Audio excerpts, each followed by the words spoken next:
Hai, kamu yang di sana. Aku harap kamu gak lelah sama keadaan ini. Cobaan bukan cuma sekedar soal menyatukan persepsi atau pendapat, tapi melewati jauhnya jarak, panjangnya waktu, dan rumitnya kondisi yang memisahkan kita. Juga menjadi hal berat buat sebuah hubungan.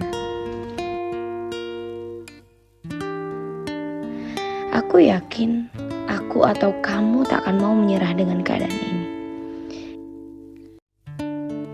Kita gak sendiri, karena bukan hanya kita yang berjuang menahan rindu untuk bersama.